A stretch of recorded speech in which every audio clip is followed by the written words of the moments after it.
श्रीमद् भागवत गीता सार कथा। इस भागवत गीता सार कथा में सुख दुख का वर्णन किया गया है। इस भागवत गीता में मानव के लिए हर अच्छे और बुरे कर्मों का वर्णन दिया गया है। दोस्तों, आप सभी चैनल को सब्सक्राइब लाइक करते हैं, जिसमें आप लोगों को कुछ नहीं मिलता, पर इस चैनल पर जीने की राह और ज्ञान भरी बातें मिलती है। तो आपसे निवेदन है कि हमारे चैनल को आप सब सपोर्ट करें और हौसला दें कि हम आप लोगों के लिए अच्छा ज्ञान, अच्छी बातें और अच्छे राह पर चलने के लिए अच्छा ज्ञान आप सबके लिए पहुंचाता रहूं। भगवत गीता अध्याय 2 श्लोक 45। त्रैगुण्य विषय वेदा निस्त्रगुण्यो भवार्जुन निर्द्वंद्वो नित्य सत्वस्थो निर्योक्षेमात्मान। त्रैगुण विषय वेद निस्त्रगुण्यो भवार्जुन निर्द्वंद्वो नित्य सत्वस्थो निर्योक्षेमात्मान। त्रैगुण्य भौतिक प्रकृति के 3 गुणों में से विषय वस्तु वेदा वैदिक शास्त्र, निस्त्रगुण्य भौतिक प्रकृति के 3 गुणों से ऊपर दिव्य भव होना, अर्जुन निर्द्वंद्व द्वंद्वों से मुक्त, नित्य सत्वस्थ सदैव सत्य में स्थिर, निर्योक्षेम लाभ और संरक्षण के प्रति उदासीन, आत्मवान स्वयं में स्थित। त्रैगुण विषय वेद निस्त्रगुण्यो भवार्जुन निर्द्वंद्वो नित्य सत्वस्थो निर्योक्षेम आत्मवान। अनुवाद। हे अर्जुन, वेद भौतिक प्रकृति के 3 गुणों से संबंधित हैं।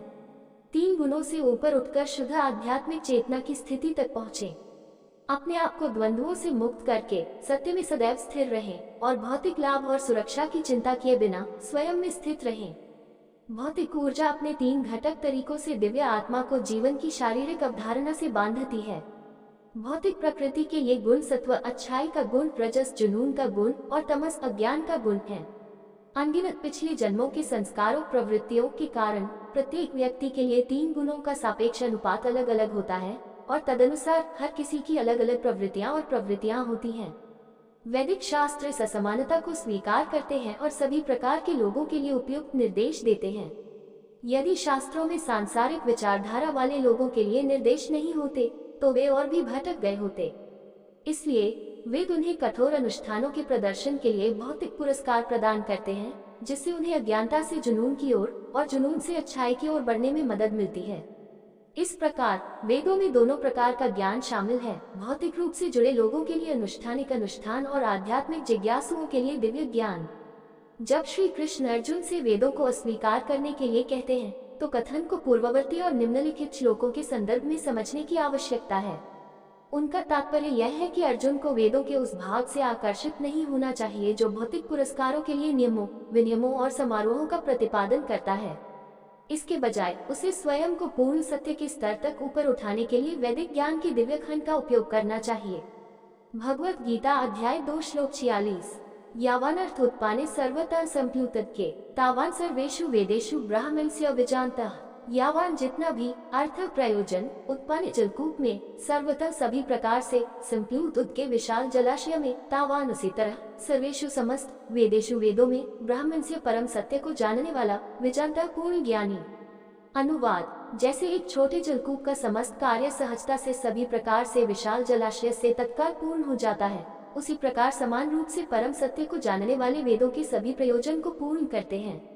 वेदों में 1 लाख मंत्रों का उल्लेख किया गया है, जिनमें विभिन्न धार्मिक विधि विधानों, अभ्यास, प्रार्थनाओं, अनुष्ठानों और दिव्य ज्ञान के रत्नों का वर्णन किया गया है।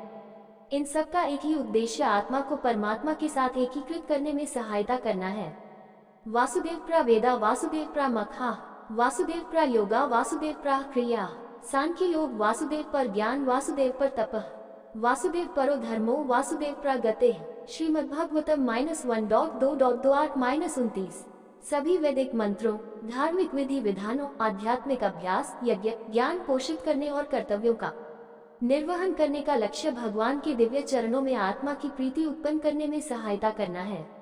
जिस प्रकार औषधि की टिकिया पर प्रायः शक्कर का लेप लगा होता है ताकि वह स्वादिष्ट लगे, उसी प्रकार वेद भौतिक प्रवृत्ति वाले मनुष्यों को सांसारिक प्रलोभनों की ओर आकर्षित करते हैं। इनमें अंतर्निहित उद्देश्य मनुष्य की आत्मा को धीरे धीरे सांसारिक मोह माया से विरक्त कर उसे भगवान में अनुरक्त करने में सहायता करते हैं। इस प्रकार जब किसी मनुष्य का मन भगवान में लीन हो जाता है तब स्वतः ही सभी वैदिक मंत्रों का प्रयोजन पूरा हो जाता है। श्री कृष्ण द्वारा उद्धव को दिया गया उपदेश। आज्ञाया गुणान दोषा मयादिष्टान स्वकान धर्मान संत्यज्य यः सर्वान् मा भजेत स सत्तमः। श्रीमद्भागवतम -11.11.32।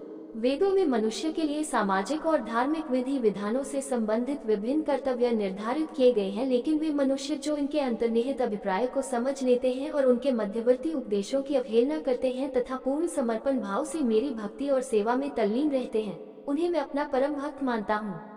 ये वीडियो आपको अच्छा लगा हो तो लाइक शेयर सब्सक्राइब जरूर करें। धन्यवाद।